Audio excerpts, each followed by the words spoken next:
Today I want to talk about the rotation of the golf club, and what we're talking about here isn't the twisting of the club, so the twisting the face about the axis of the shaft.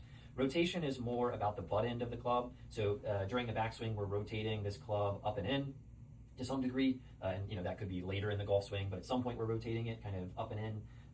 And on the way down, we then have to rotate it kind of down, out, forward. And what happens in golf instruction a lot is it's very centered, it's very generalized around this basis that all golfers slice the ball, or at least the majority of golfers slice the ball. And so it talks a lot about how we need to preserve these angles longer. And I want you to think about this shaft on the ground and how it represents where our target line is. If I go back here and I start rotating this out early, for sure, by the time I get up to the ball or I'm approaching the ball, this thing is going to have had time to rotate out by a large margin. And now to hit this golf ball, I have to go way across my target line. But the other side of that is just as bad. If I go in here and I preserve this for too long, I'm doing things to kind of shallow it out, I'm lowering my arms too much, I'm not rotating, I'm shallowing like this, etc., etc. If the club gets too far on this side, by the time I need to go to that golf ball, I have to go way across my target line again. We don't need to match this exactly. It's perfectly fine to be slightly across on either side, whether we're playing a draw or a fade.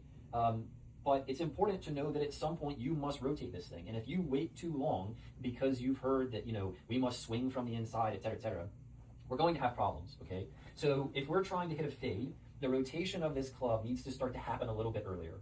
And again, this is just relatively speaking. If you're someone that is already rotating it a bunch, you're going to want to feel like you save this for longer before you start to rotate it. But if you're a guy that's struggling with pushes and hooks or something along those lines, then you're going to want to start to kind of, once you get in this range, start to let that club rotate out a little bit so that by the time we're kind of in this position, you feel like you can take the club head left of the target.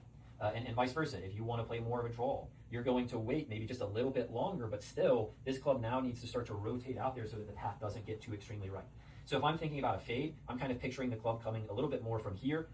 Possibly that's a little exaggerated just because my bias is already to be from the inside, so I need to visualize that it's a little bit more out. I'm getting up here, I'm letting that thing start to rotate a little bit earlier. And there my path is going to be left enough to hit a fade. Obviously I probably need to strengthen the face just a bit. And then if I'm trying to play a draw, I'm going to wait until that club gets in here. Again, I probably don't have to think about much there to create my draw. I can probably just swing. But if I were someone that normally hits a fade and wanted to hit a draw, I'm going to wait for this thing to get in here before I start to feel it rotate out to the ball. So again, I'm slightly inside that straight line. And then I rotate it out to the ball, and we get a nice draw.